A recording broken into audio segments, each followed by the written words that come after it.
Прывітанне, сябры! У жывым эфіры Белсату перадача «Двубой». З вами вядоўца Віталь Циганкоў.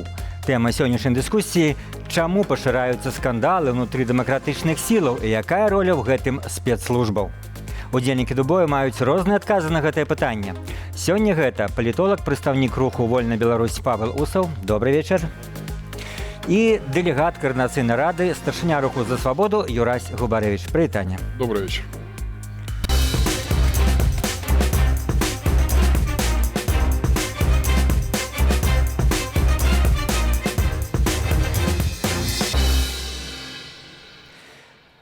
Павел, спачатку попрошу выказацца вас, бо вы даволі актыўна і паслядоўна, скажем, мягка крытыкуеце дэмакратычныя сілы, офіс Славы Ціхановскай ды іншыя структуры, створаныя за мяжой дэмакратычнымі сіламі.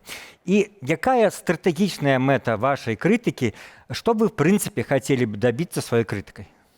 Адказнасці ўнутры апазіцыйных структур і паляпшэнне якасці, то бок у сэнсе маральных дзеянняў і маральнага вобліку апазіцыі, бо як і год таму назад у нашай дыскусіі, яшчэ раз паўтаруся, на сённяшні момант апазіцыя беларускаму грамадству можа запрапанаваць толькі якасна лепшую сябе.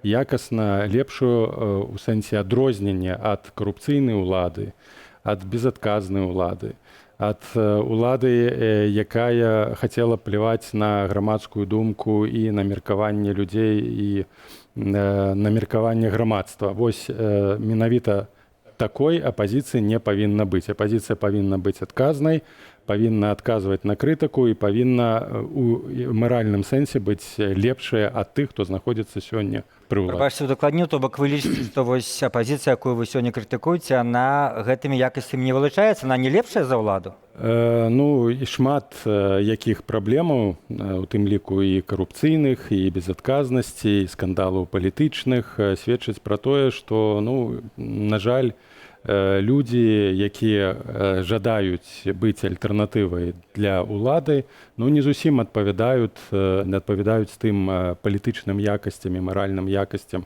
якімі яна павінна мець дзеля таго, каб кіраваць краінай у цяжкі перыяд. Юрась Губарэвіч, вот такая даволі, я б сказал, спакойным голасам, але даволі рэзкая заява наконт маральных палітычных якасцяў апазіцыі. Вы лічыце, што, в прынцыпе, крытыка гэта, нармальна, заўсёды такое бывала, і скандалы, ці можа быць, як некаторым здаецца, апошнім часам всего этого стало больш, калі так, то чаму? Хотел бы адрэагаваць найперш на словы Паўла. Ён абраў для сябе такое добрае амплуа, заўсёды знаходзіцца ў пазіцыі крытыка. І прычым, наколькі назіраю за яго публікацыямі, это было і да 2020 году, і працягваецца зараз, пры тым, што ён не ёсць стороннім назіральнікам. Усё ж такі прадстаўляе палітычную структуру, якая таксама на нейкія пазіцыі беларускай супольнасці прэтэндуе. Таксама меў пэўныя магчымасці не толькі крытыкаваць, але рэалізаваць свае ідэі, бо памятаю Паўла яшчэ напрыканцы 2020 года у камандзе Паўла Латушкі дарацца, ці хто ён там быў, але ўваход меў. І калі меў ідэі, то перакананы гэты ідэі зараз бы рэалізоўваліся. Праблема ў тым, што калі няма што прапанаваць, то застаецца толькі крытыка. Крытыка дае публічную пазіцыю. І тут пераходжу ўжо да іншых людзей, якія таксама толькі гэтым займаюцца. Кожны раз у іх запытваеш, добра, калі вам хапае розуму для аналіза дзеянняў апазіцыі, і вы сцвярджаеце, што яна робіць нешта не так, значыць, вы абапіраецесь на, калі ёсць чорнае, то ёсць нейкае белае. Прапануйце сваё белае. На жаль, ад іх ніколі нічога не пачуеш. І вось гэта ўсё наводзіць на думку, што падобныя падыходы, яны, можа быць, часткова інспіраваныя нейкім бягучым, скажем, псіхалагічным станам чалавека. Штосьці в жыцці здарылася, і трэба там выплеснуць сваю злосць. Паставаў вельмі шмат. Канешне, пераезд, міграцыя, турмы, шмат хто прайшоў, трэба людзей разумець. З гэтым, напэўна, не ў мас-медыа, а да спецыялістаў трэба ісці. А з іншага боку, это можа быць інспіравана таксама і беларускімі спецслужбамі. Я не здзіўлюсь, калі это насамрэч так. Думаю, пра... Я хочу Добре, хотів дати слово пасля, але давайте, Павел, спочатку. Атрымоўваецца, што тыя, хто крытыкуюць з вашых словаў апазіцыю, якая не маральна ў шмат якіх пытаннях, гэта альбо хворыя В псіхічна. яких питаннях неморально? Ну, напрыклад, карупцыі. Якая коррупция? Напрыклад, Вот конкретные факты, калі ласка. Мельнікова, калі ласка, карупцыя. Это не карупцыя, калі Мельнікова Ёсць рашэнне суда па Мельнікову? Калі Мельнікова прызначаецца кіраўніцай Выбираецца. каардынацыі, ну, выбіраецца, прызначаецца кіраўніцай каардынацыйнай рады, адначасова кіруе, атрымоўвае фінансы, гэта не карупцыя, это якраз такі карупцыя. Ёсць рашэнне суда па Мельніковай. Ці вы ведаеце все абставіны, готовы адказваць, што яна это рабіла добраахвотна, ва ўласных інтарэсах. Чакайце, Ну, вы может, заявляеце, дачакаемся што тыя, хто крытыкуюць альбо хворыя людзі, альбо інспіратары. Не зусім так, ну, намёк быў. Гэта людзі, якія выкарыстоўваюцца уладай, то бок ёсць нейкія доказы гэтага. Медычныя спраўкі, ці, можа быць, таксама следства было праведзена ў дачыненні да тых людзей, якія крытыкуюць таго ж Лібецька, які працаваў на Лукашенка на пачатку, потым здаваў беларускі суверэнітэт з расійскай апазіцыі, а зараз... Я не казаў, што это хворыя людзі, я сказаў, што людзі, у якіх іх псіхалагічнымі абставінамі выклікана жаданне крытыкі. Вы крытыкі. лекар? Вы псіхолог? Это не з'яўляецца медычным тэрмінам, Павел. Вы лекар? Псіхалагічныя абставіны ёсць шмат у каго, які прымушаюць людзей на ўсё глядзець негатыўна. Тут не трэба мець адукацыі лекара, каб пра гэта такія рэчы можа казаць толькі псіхолог, калі нехта крытыкуе, і гэта азначае, што ён мае... Так, пачакайце, а чаму вы крытыкуеце Лукашэнку? Ва што, праблемы? Вось такой нагоды вы крытыкуеце Я перайшоў на доказы. Ці апазіцыя Я перайшоў на доказы. Па Лукашэнку ёсць цэлы набор доказаў. І можна іх выкладаць тут гадзінамі. Узурпацыі ўлады, карупцыі, всего астатняго. Я попросил привесці хоць адзін прыклад. Прыклад Мельнікова, па якой яшчэ няма канчатковага рашэння. Невядомыя абставіны, што акрамя Мельнікова. Рашэнне шматлікіх міжнародных структураў. Ёсць рашэнне... Вы зараз адвакат Лукашэнкі. То есть рашэнне міжнародных структураў пра фальсіфікацыю выбараў. Гэтага недастаткова. То есть цікава атрымоўваецца. Это чалавек, які кладзе выбары. Крытыка ў дачыненні Лукашенка гэта нармальна ўсё. Крытыка ў дачыненні да апанентаў, калі они робяць адкрыта маніпулятыўныя. Нармальна пры наяўнасці доказаў. Калі ласка. Наяўнасць доказаў добра, калі ласка. Ці каардынацыйная рада выбрана дэмакратычна? На Так. падставе якіх працэдур яна выбрана? На падставе свабодных выбараў, якіх маглі прымаць удзел любыя грамадзяне Рэспублікі Беларусь, якія валодаюць выбарчым правам. Якія інстытуты арганізавалі гэта? Платформа ёсць, да якой да этого часу, дарэчы, ні ў каго не было прэтэнзій, але ўжо першыя атакі пачаліся. Я ведаю, куды далей размова зойдзе. Першая група людзей, года. якая выбірае сярод сябе нейкіх там дэлегатаў і адказвае за ўсіх беларусаў за 10 мільёнаў, яна лічыцца дэмакратычнай. Это адказнасць выбарцаў. Это адказнасць выбарцаў. Она кажет, что представляет только тех 6 тысяч человек, которые проголосовали. Мне кажется, так она заявляет. Вось калі яна будзе казаць, што мы Натуральна, мы прадстаўляем актыўных людзей, актыўных грамадзян Рэспублікі Беларусь. Якіх нават не 6 гэтым разам прыняло ўдзел 6. В любой партии так, выбрали... Вот это зараз адказ на пытанне, президиум. чаму адбываюцца сутыкненні, тому што не ў любой. Вот ёсць прэтэнзія на лідарства, ёсць прэтэнзія, што кагосьці не заўважаюць, што іх ідэі там павінны гучаць, даносіцца СМІ да грамадства, грамадства не чуе, СМІ не запрашаюць на эфіры і гэтак далей. Ну, шмат такіх мы можам знайсці ў інтэрнэце ад тых людзей, якія называюць палітыкамі. Хто стаіць за гэтымі палітыкамі? Хоць 6 чалавек. За якім? Назовіце прозвішча. Хоць 6 чалавек. Ну, за вами, як за палітыкамі. Не буду вашых калегаў называць. Мяне, калі ласка, запрашаюць паўсюды, я маю платформу, магу выказваць свае думкі. Но крытыкуеце апазіцыю з пазіцыі того, што гэтыя людзі не павінны, якія сёння знаходзяцца ў структурах дэмакратычных сіл. Мяне чалавек, які посціць фоткі з Ермошынай, не павінен быць адназначна ў палітыцы. У меня и с вами есть фотки, не хвалюйтесь. Неважно, это параўнялі. Ну и часам вельмі дзіўныя людзі з'яўляюцца побач і трапляюць на фотаздымкі. Сведчыць пра чалавека, які з кім фатаграфуецца. Па-другое, калі людзі ў перыяд, калі трывае вайна, калі шмат палітычных зняволеных посцяць фоткі, як яны сядзяць у рэстарацыі, п'юць віно і піва, такія людзі павінны быць у палітыкі. І такіх людзей нельга это морализм. То есть то, что это люди ахвяруют регулярно ці белорусским добраахвотникам, ці на ВСУ, это, конечно, не важно. То, что они себе дозволяют при этом отпочить, займаючись важными справами. Навошта гэта посціць? Навошта гэта ў публічную прастору? А потом, пачакайце, а потом яны чакаюць, што людзі будуць апладаваць: ой, добра, што спадар Лебедзька есть паэллу ў Хішпаніі. У якога сын сядзіць у турме, заважна. Неважно. То есть он не може себе дозволить паэлу з сыном, які сядзіць у турме. Бо ёсць такі ось крытык, як Усов, прыйдзе, і ему там у каментарах это покажа. Што заўгодна, не трэба так ён это і робіць. Он зважаць на ваше меркаванне, асабіста ваше меркаванне не збірае. Давайте зробім невеликую паузу. Ёсць пэўны сцэнарый. Я нават рад, што ён сённяшнім двубоі паламаўся, паколькі жывая размова, але тым не менш нам трэба пазнаёміць нашых гледачоў з тэмай сённяшняга эфіру, як яна выглядае з вуснамі нашего корэспандэнта Віталія Бабіна, які вось в сваім сюжэце прадставіць тэму двубоя. Сварацца ў інтэрнэце і на супольных імпрэзах, сварацца на мітынгах і маршах, спрачаюцца ў эфірах і каментарах. Чаму апошні час сярод дэмакратычных сілаў зноў бачым разлад? Я думаю, что это нормальный процесс, естественный для любых стран.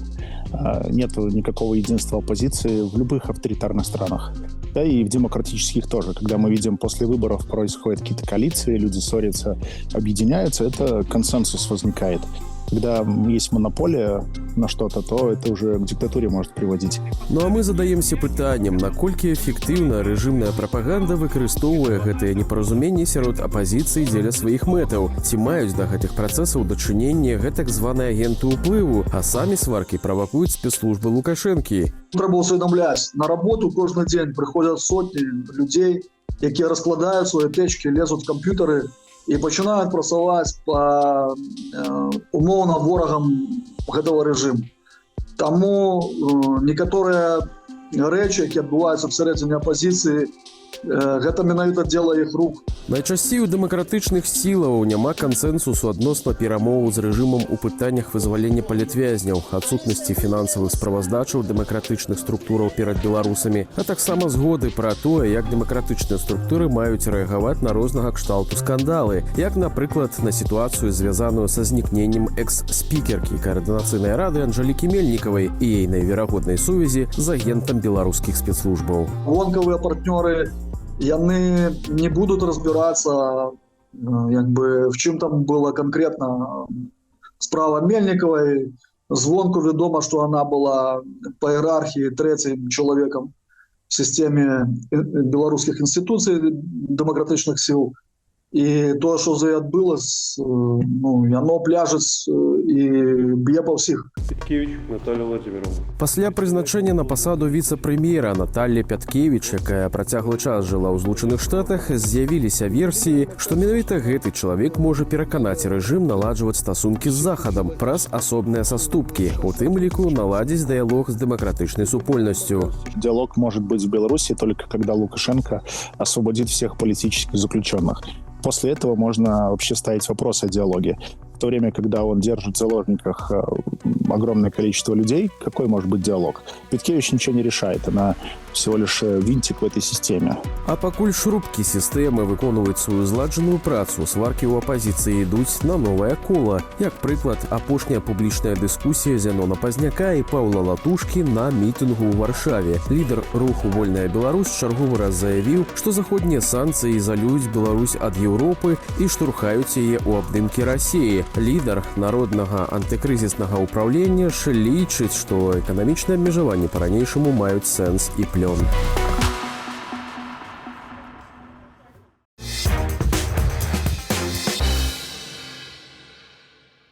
Раз, давайте про гэтую вот самую, может быть, гарячую тему апошніх дзён, нельга ее абмінуць, апошніх тыдняў уже менавіта пра сітуацыю з Анжэлікай Мельнікавай, бо Ну, тут я сильны, можа быць, в пэўным сэнсе да некаторых аргументаў крытыкаў, тым ліку Павла долучыцца, як такі чалавек стала, ну, скажем, старшынёй Координацыйнай рады, яе абралі, але я скажу нашым гледачам, можа, яны не ведаюць, што, напрыклад, як вядома было з прэсы, вам таксама прапаноўвалі, вы адмовіліся. Іншыя больш вядомыя людзі в палітыцы, якія даўно, дзесяцігоддзямі, таксама адмовілись, і ў выніку выбралі чалавека, ну, я прызнаюсь, ну, палітычны аглядальнік, але, ну, акрамя прозвішча, мала што пра яе ведаў.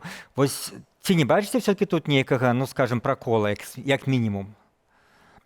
Пераправерыць іх 80 сябраў Координацыйнай рады я лічу вельмі цяжка. А вы чаму адмовілись? Ад праверкі? Нет, стаць Праверкі якраз я старшынём праходзіў. Координацыйнай рады, калі вам прапанавалі. На жаль, я от назіраючы зараз за вот этим этапам беларускай палітыкі, бачу, што шмат каму яшчэ трэба вучыцца і расці. І саступае дарогу, каб людзі раслі. Да, вот с Мельникова это не мой асабісты пракол, это было рашэнне фракцыі. Я не хочу браць на себя полную адказнасць, але тое, што павінны прыходзіць новыя людзі, якія рэалізоўваюцца на адказных пасадах, ну, это, по-моему, лагічна. І Мельникова мела імпэт. Калі мы даведаемся, што ўжо на той момант яна была агентам, канешне, эта сітуацыя будзе выглядаць менш прыгожа. Зусім не прыгожа. Калі яе завербавалі пазней, толькі дзякуючы таму, што яна потрапіла на эту пасаду, но это ўжо іншая сітуацыя. Я проверил даты, она начала строкаться с этим мужчином в конце 23-го года, а выборы в Координацыйную раду были в ліпені, летом 24-го, то бок полгода она з ім уже строкалась, и, напэўна, ёй уже дали загад ісці на эту пасаду. Мне здаецца так.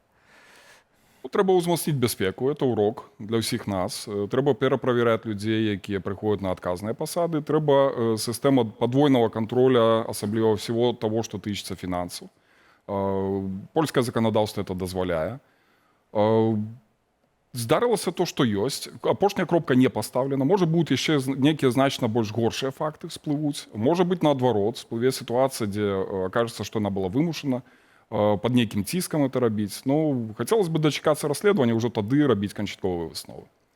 Павел, я тут, паколькі нам уже пашлі такія рэчы дастаткова асабістыя, можа, таксама скажу наконт фатаграфій. Мне в 22-м годзе на мой дзень нараджэння Фейсбуку жонка там выставила такі паламяны допіс сваім віншаваннем, тым ліку там фатаграфія, ну, пляжная. Я казаў, слухай, тут вайна, тут здымі. І я дасюль, она зняла, я дасюль шкадую, што так зрабіў. Паколькі, ну, такія, можа быць, не паўтараюцца словы і здымкі. І в гэтым сэнсе, што людзі не могуць здагадвацца, што... Вот я не разумею вашу прэтэнзію. Есці можна, піць піва в рэстаране ці сок можна, нават недорага, а вот ставіць в соцсеткі это нельга? Навошта? Ну, это адлюстраванне некага жыцця. Пачакайце, публічныя людзі, якія... Фейсбук, тым ліку, это пра адносіны і пра жыццё, не толькі палітыка. Это не палітычная... Ёсць этас палітычны. Так. Разумееце, палітычны... Я пытаюсь, чым вы тут бачыце праблему? У цяжкіх умовах выставляць на паказ сваё, умоўна кажучы, добрае жыццё за мяжой, калі нават тыя ж самыя беларускія эмігранты, якія выехалі па палітычных матывах, тыя ж палітычныя вязні вымушаныя працаваць у бедронках па там 7 дзён у яны таксама могуць піва паставіць, што яны схадзілі в рэстаран, піва папілі. Мы кажам пра палітычных дзеячоў, пра альтэрнатыву для ўладаў, якія павінны захоўваць пэўную сціпласць, калі мы кажам пра барацьбу, пра змаганне, пра рэвалюцыю. На гэтым палягае, ну, скажам так, маральны фон, які мы хацім прапанаваць беларусам у грамадстве. Калі нашае жыццё такое добрае тут за мяжой, то навошта нам нешта змяняць? Тым больш, другое пытанне, тым больш, што такое люксуснае жыццё пры умовах, што людзі збольшага, якія прадстаўляюць сёння так званую элітную апазіцыю, по факту не працуюць. Не працуюць. І пры гэтым дазваляюць сабе падарожжы, пры гэтым дазваляюць сабе снедаць. Ну, можете распавесці, дзе вы працуеце? У меня зарегистрованное приватное предприятие. Тут у Польши, не так? Тут, в Албании. Ага, у меня есть декларация за минулый год, где от умовно громадской части... І чым гэта фірма займаецца? Она займается туризмом. Яна займаецца турызмам, яна займаецца таксама звязаныя пытанні з нерухомасцю і ўсім астатнім. Я про это уже казал беларускіх мас-медыа, тут нічога нового няма. У меня процент от так званой грамадскай дзейнасці ў дэкларацыі, якая досыць вялікая, порядка 5-7%. И вот голословное виновачение, чим это люди займаються? То есть кинуть вот эту вот анучу комусь и сказать, ты не працуешь. Ну, ви відказали, і він спитав. Ты там отпочиваешь, ты ешь паэлью, якую там ежа испанских бедняков. Там. Вот какая роскоша, съел паэлью. Там, по коштах тонейшему тут замоешь что-то в Варшаве. Но Я это ще раз кажу, страх. можеш есть Просто хоць вот креветки, мета хоць якая, Павел? Якая асьміногаў. Пытанне гэта не выстаўляць, бо гэта пытанне палітычнага этасу. Ну, мы Вы зразумелі публічная позицию, персона. хотя, Всё. конечно, она достаточно такая специфичная. Просто поесть в столовую. Добра, давайте пафоткайцесь і павыставляйце гэтыя фоткі ў рэстаранах, паглядзіце, якая будзе рэакцыя людзей.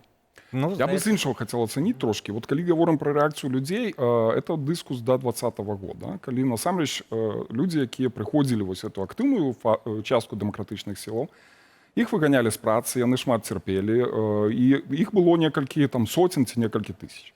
Зараз людей, які адвярнуліся ад Лукашэнкі, сотні тысяч, калі не мільёны.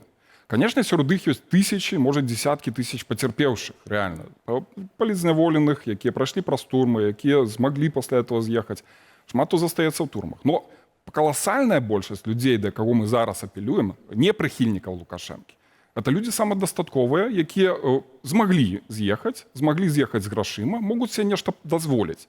І калі мы не будзем размаўляць з этой аўдыторыяй, калі мы будем для яе выглядаць нейкімі дзівакамі, там, которые хаваюць то, што яны з'елі на вячэру, там, не знаю, там, не могуць себе дазволіць штосьці апрануць прыстойна, ну, мы застанемся в нашай вельмі вузкай, хоць і прынцыповай, хоць і вельмі важнай групе.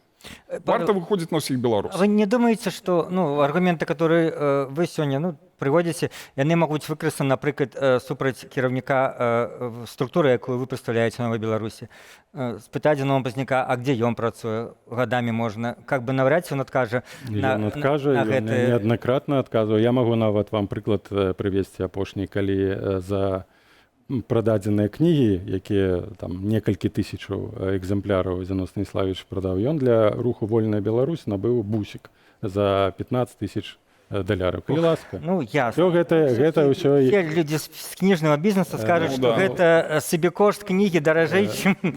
Паслухайце, людзі ж плацяць не па кошту, яны могуць заплаціць за гэтыя кнігі значна больш, чым яна можа каштаваць. Просто гэта тыя ж самыя датацыі для дзейнасці руха «Вольная Беларусь». Добра, у нас есть подключение одной меркавання, якое близко до того, что мы только что обмяркоўвалі, бо эта тэма выклікае бурлівыя дыскусіі в шэрагах дэмакратычных сілаў. Гэта тэма фінансавання беларускіх ініцыятываў. Іх кіраўнікі ўсё часцей заяўляюць пра брак сродкаў і заклікаюць беларусаў больш актыўна данаціць. А крытыкі, аднак, кажуць пра нібыта шыкоўнае жыццё тых, хто распараджаецца фінансамі і адсутнасць празрыстых справаздач па выкарыстанні грошай. Давайте паслухаем аднаго самого актыўнага ў гэтай сферы чалавека, блогера, дэлегата Каардынацыйнай рады Сергея Петрухіна. У мяне прэтэнзій да дэмсілаў няма. Ёсць пытанні без адказу, на якія мы не можам рухацца далей. 5 год людзі задаюць пытанні, але незалежныя СМІ зацята іх ігнаруюць. За год у Польшы я актыўна вывучаў беларускую павестку і прыйшоў да высновы, што яе проста няма.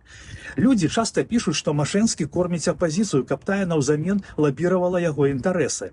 Я паспрабаваў даць грамадзянам адказ. Няхай кожны з прадстаўнікоў дэмсілаў у Каардынацыйнай радзе выкажацца па Машэнскаму. Ну, і вы бачыце, што з гэтага атрымалася. Ці патрэбна задаваць пытанні наконт шыкоўнага лада жыцця многіх нашых дзеячоў у той момант, як яны просяць у людзей скінуцца грашыма на іх ініцыятывы? Ці варта патрабаваць ад арганізацый, офісаў і фондаў справаздачнасці? Ну вось і прыдумляюць людзі стрыжаку зарплату 7,5 тысячаў еўра. Нешта афіцыйна, нешта грант юрыдычны, нешта грант на YouTube і гэтак далей. Гэта адбівае у людзей пачуццё справядлівасці і салідарнасці? Думаю, да. Што перашкаджае зрабіць нармальную справаздачу, дзе распісана, колькі людзей працуе, якія ў іх заробкі, колькі каштуе арэнда офісаў. І ўсё, пытанні падпалі ў людзей самі сабой.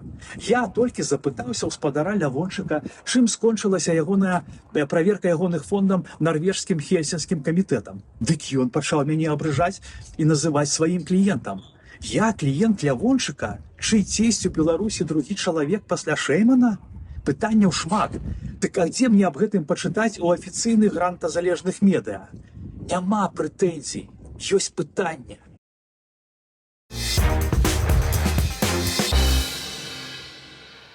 Я адразу скажу, што гэты запіс спадар Петрухін папрасіл, ну, нават, скажем, запатрабаваў даць без сялякіх купюр, без абрэзак, што мы і далі. Абсалютна все, што было запісана, пайшло ў эфір. Ну, і мы павінны былі в такой сітуацыі даць слова і кіраўніку фонду Байсол Андрэю Стрыжаку.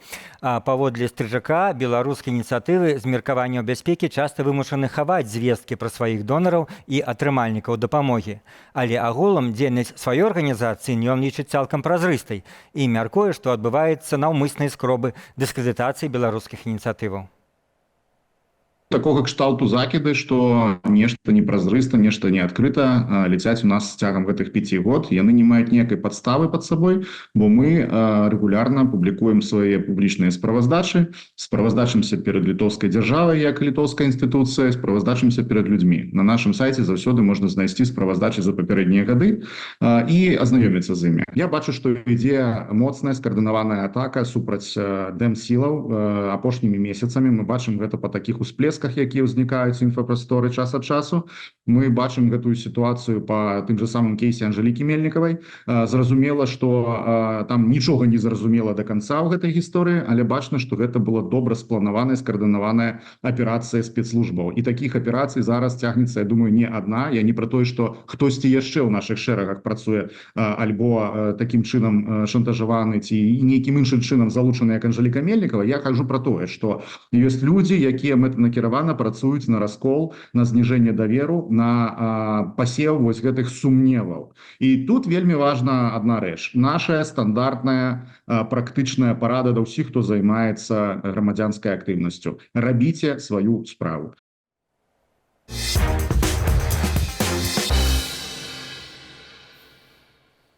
Павел, ці вы згодны з меркаваннем Стрыжака? Натуральна, не толькі Стрыжака, амаль даслоўна цытую, толькі што мы пачулі. Ёсць людзі, якія мэтанакіравана працуюць на раскол, на зніжэнне аўтарытэту і гэтак далей.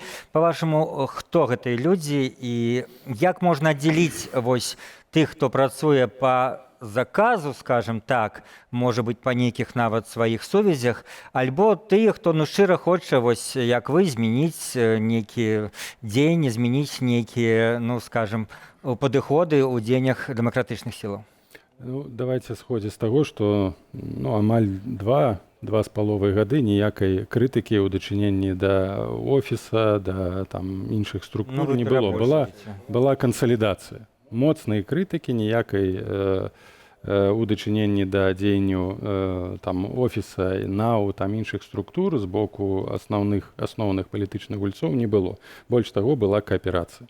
Яшчэ раз прыгадаю, была падтрымка з нашага боку для сахашчыка. Тут спадар Губарэвіч сказаў, што ў мяне не было ніякіх ідэй, ідэй было 8, і тое, што быў створаны кабінет, гэта была адна з маіх ідэй, якую я прапанаваў яшчэ ў 21 годзе, як і выбары ў каардынацыйную раду, якую я прапанаваў выбары правесці ў 21 годзе, і тое, што і офісу, і атачэнню Ціханаўскай было ўсё да лампачкі, гэта ўжо не да мяне пытанне. Я сітуацыю гэтую, якая адбывалася ўнутры на ўсіх гэтых структур, ведаю даволі добра, бо назіраў тое, што там адбываецца амаль з самага пачатку стварэння гэтых структур. І тое, што на пачатку 2 гадоў пасля 20-го была падтрымка, можа быць, не было, скажем так, агучанай такой галоснай падтрымкі, але не было крытыкі.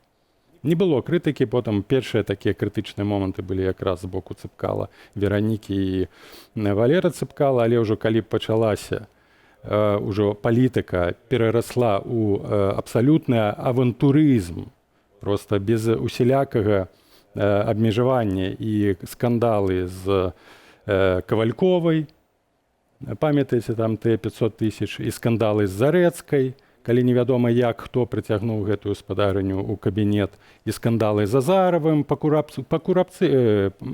карупцыйным справам унутры Байпола, абвінавачванні былі канкрэтна з боку сённяшняга Бэпола ў дачыненні да Азарава, што там карупцыя, грошы знікаюць. Вось вам, пожалуйста, калі ласка, доказы.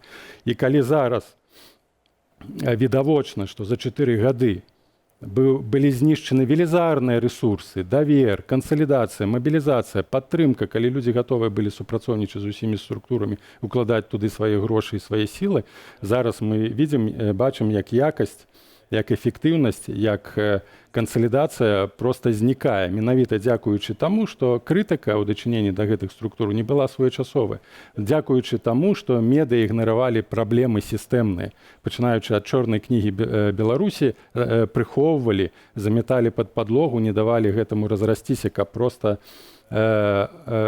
саніраваць сітуацыю, аздаравіць гэтую сітуацыю з самага пачатку. Зараз працэс зайшоў настолькі моцна ў глыбіню, што я не ведаю, ці можна будзе нешта змяніць. Дякую. Павел, дадим слово Юрасю. Вот вы, як і пасля того, як вы адкажаце, можете, наша традыцыйная рубрика «Задаць пытанне», адразу сходу задаць пытанне Павлу Вусову, потым ён задаць пытанне вам. Але вось на гэтую, скажем, ідэю, што многа зараз супраць дэмакратычных сілаў, не толькі ад эмоцыяў, как можна, як вы сказалі, там, ці ад нейкага псіхалагічнага стана, а робіцца просто по заданню. Наколькі вы згодны з такім падыходам? Ну, абсолютно выглядае на то, скажем так, пакінем ізноў-такі пару процентаў на людзей, якія шчыра вераць то, што ім даносяць крытыканы і ідуць на паваду, не пакідаючы час на пераправерку фактаў, на нейкае удакладнення, і такія людзі ёсць. Не будзем всех адносіць там да нейкіх 2 катэгорый, 3, розныя людзі ёсць. Але тое, што для КДБ і для спецслужбаў Беларусі мэта — это знішчэнне альтэрнатыўнага дэмакратычнага руху, ну, это відавочна. Інакш бы не было б столькі ўвагі, не было б спробаў запалохвання, розныя метады, там, пачынаючы ад нейкіх скандалаў, якія таксама правакуюцца, там, ціска на сваякоў, выпіхванне з Беларусі, пасадку ў турмы, там, калі это яшчэ там ранее браць 20-е годы, і гэтак далей. Ну і зараз это все працягваецца. Ёсць адзін нюанс, што калі раней, калі мы кажам пра вот эту дыскрэдытацыю менавіта, не пра сілавыя нейкія рэчы, там, што ў іх поўны арсенал. Пра інфармацыйную вайну. Інфармацыйную вайну, то раней асноўныя стрэлы гучалі на пляцоўках, якія належаць прапагандыстам. Там ёсць шэраг пляцовак, не буду іх называць, все ведаюць, паступова забываюць. Таму што трэба прызнаць, што беларускае грамадства, яно падзеленае на часткі, і пэўная частка, якая працягвае верыць рэжыму, яна знаходзіцца в адной інфармацыйнай бурбалцы, іншая, я лічу, большая частка в іншай інфармацыйнай бурбалцы, і доступ этой інфармацыі, як правіла, не адбываецца. Таму вырашылі зайсці з ход канём з іншага боку. Выкарыстаць людзей унутры дэмакратычнай сістэмы, да якіх ёсць давер, якія з'яўляюцца вядомымі, якія, не буду даваць ацэнкі, свядома, несвядома. Можа быць, хтосьці падкідвае цікавыя пытанні, як вот тут некаторыя блогеры кажуць, а ён это шчыра от іх транслюе. Ну, невядома ж, в якіх пагонах той чалавек, які задае гэтае пытанне. Але наратывы застаюцца адны і тыя ж самыя. Этого атаковать, потому что он ранее працавал в системе 25 годов, был и чиновник, все, валите, это его болевая кропка, бейте. Этого атаковать, потому что он там эффективно реализовывал некие проекты, робил мероприемства, значит, сидит на грантах, валите сюды. Этого атаковать, потому что здесь ездит там по замежжу, может себе дозволить, хоть там у кого-то супруг, у кого-то супруга, и это ж варианты такие есть, и семейное фото пусть. И на кожного есть своя методичка. Я гляжу, что методички-то не поменялись, просто их передали в руки тем, кто зараз стреляет внутри нашего лагеря. Цікавий підход. Ну і задайте питання Павлу Вусову. Это мое назирание. Назирание, то бок без обґрунтования. Это мое назирание, мой анализ. Так, а чому я ж не називав навіть прозвище. Не важно. Любое прозвище зникнуть одразу конкретний навіть юридичний наступство. Поэтому може бути правильно, що Юрась не називає, поскольку це не та ситуація, ми не в суді. Почекайте, він каже о том, що критика інспірована, но таким чином фактів нема. Павел, дякую великі. На початку так, это была теза, пасля ты агучил мне конкретные факты. И вот за это я вельми удячный и хочу сказать, на прикладе этих фактов, что система демократичных сил не закостенела. Вот все перелічені тобой прозвища, починаючи Ковалькова, Зарецкая, там ті, хто там ще, Азаров, про Мельникова не буду казать, и они покинули демократичные силы. То есть, есть реакция, коли есть конкретные доказы, конкретные факты. Коли не просто обогульнение идет, что все вы дренные, а разбираються конкретні кейси. Давайте поспіємо задати питання. Юрась і Павел. Юрась, ви перші. Задавайте питання. Ну, питання, може бути, традиційне до наших зустрічей з Павлом. От, ми говоримо про критику, але, як правило, критикують тих, хто щось робить. От, такий їх неудячний льос. Добре вони роблять і дренно. Але я гляжу, што самого Павла Усова ну, ніхто не крытыкуе. Могут по-рознаму ацэньваць его выказванні в інтэрнэце, тыя публікацыі, якія ён робіць, но дзейнасць Павла Усова не крытыкуюць. Вот А што вы маеце на ўвазе? Дзейнасць Павла вас маглі бы крытыкаваць. Удакладніце, што вы маеце на ўвазе пад дзейнасць? Што вы робіце дзеля Беларусі? Што вы рэалізуеце? Якую-нибудь кампанію, мерапрыемства, праводзіце зборы нейкіх сродкаў? Ну, што все, што заўгодна. Вот, за што можна было вас крытыкаваць? Бо няма за што крытыкаваць у тым сэнсе, што мы праводзім эфектыўную працу.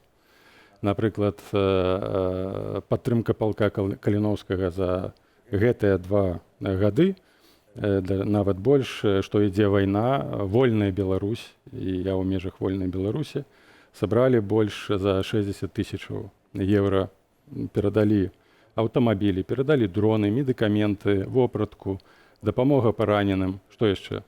Якія яшчэ пытанні? Адукацыйны накірунак. Калі ласкава, працу ў межах шматлікіх адукацыйных платформаў, дзе адбываецца адукацыя беларусаў, у тым ліку у кірунку палітычнай адукацыі. Ну, праца на універсітэце, пішу артыкулы, гэта таксама дзейнасць. Развіццё нацыянальнай думкі, паняцця нацыянальнага інтарэсу, нацыянальнай бяспекі — гэта не дзейнасць? Якую яшчэ вы маеце? Адказ прыняты, Павел, ваше пытанне. Ласка. Якія перспектывы дэмакратычных сіл, умоўна, тых структур, якія на сённяшні дзень засталіся яшчэ на прасторы праз год? Вось як будзе выглядаць апазіцыйная прастора праз год? Пытанне вельмі сур'ёзнае. Насамрэч, оно не з'яўляецца нейкім колкім, і это праблема для ўсіх нас. Калі не будзе ўдзелу беларускага грамадства, перспектывы будуць усё горш і горш. Удзел беларускага грамадства праз выбары. В наступным годзе, якраз калі мы берем праз год, у траўні адбыліся мінулыя на 2-гадовую кадэнцыю, у наступным траўні павінны праводзіцца новыя, і з чым мы все туды прыедзем? Наколькі мы будзем цікавыя звычайным грамадзянам, наколькі яны пойдуць і прагаласуюць за сваіх прадстаўнікоў. Я пры этом кажу, што раскладка можа нават памяняцца. Это будзе цудоўна, бо это будзе урок дэмакраты. Калі сёння адныя пасылы не адпавядаюць настроем беларускага грамадства, это все правяраецца праз выбары. Значит, прыходзяць іншыя людзі, чые пасылы ўспрымаюць. Ну, давайте разам на это працаваць, каб это для нас всіх экзамен. Добра, і я гляджу паступова нават ужо не буду задаваць новыя пытанні, бо ў нас ёсць 4 хвілінкі, каб кожны з вас выступіў па выніках нашага такога эмацыйнага двубоя. Можа быць тое, што не паспелі сказаць, альбо падсумаваць вынікі дыскусіі, ці яшчэ раз зацвердзіць сваю ўласную ісціну. Ну, калі ласка, Павел, з вас. Я хацеў бы адмыслова звярнуць увагу на такое паняцце, як крытыка.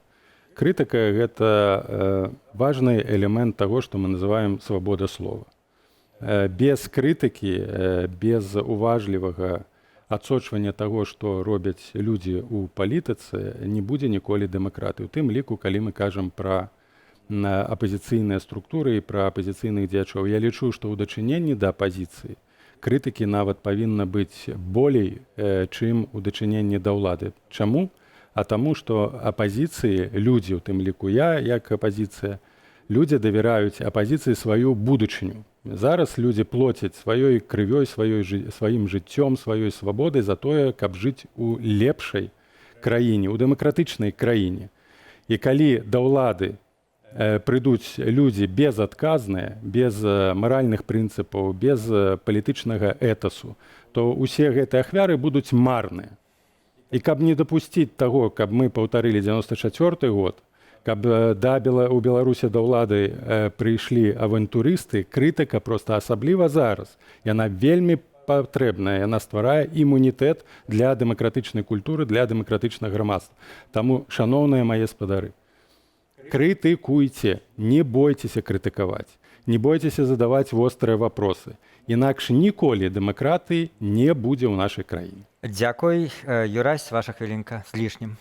Крытыка, як крытыка, она абсолютно патрэбная. Тут пагажуся са сваім апанентам. Калі это прыводзіць да прыняцця нейкіх рашэнняў, калі даюцца канкрэтныя факты, на якія можна адрэагаваць, зрабіць высновы, палепшыць нешта без праблем. А яшчэ вельмі добра, калі разам з крытыкай ідуць і альтэрнатыўныя прапановы, што вы не то, што нешта дрэнна робіце, а зрабіце вот так і будзе значна лепей. Ну, на жаль, от такога вельмі мала чуем. Але то, што адбываецца зараз, ну, на 80% от агульного этого фона, шума, это просто шельмаванне. Я сам асабіста з такім сутыкнуўся, яшчэ будучы маладым дэпутатам, намеснікам старшыні Белазерскага гарсавета, калі мясцовыя ўлады праз дзяржаўныя сродкі масавай інфармацыі штотыдзень выпускалі артыкул, у які Губарэвіч дрэнны, прыпісвалі нейкія катэджы, ставілі віну, што меў мабільны тэлефон і ездзіў на 15-летней иномарке. То есть ноткі такія ж самыя чую часам у крытыканаў. І у меня толстая скура до этого. Я уже научился адрозніваць крытыку, конструктивную критику с прапановамі от простого шельмавання. Шельмаванне не будзе мець ніякага эффекту. Што ж, дзякую. Шельмавання няма ніколі в нашым дубоі. Ёсць абмен меркаваннямі. І з чым вы пераканаліся, калі праглядзелі чарговы наш двубой, у якім, спадзяюся, мы трошкі наблізіліся да ісціны і разумення сітуацыі ў гэтым пытанні, якое мы абмяркоўвалі. А чыя пазіцыя падалася вам больш цікавай і пераканаўчай?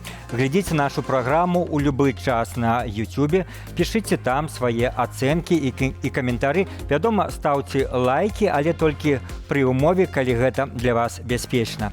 Перадачу «Двубой» правёў Віталь Цыганкоў. Заставайцеся з Белсатам.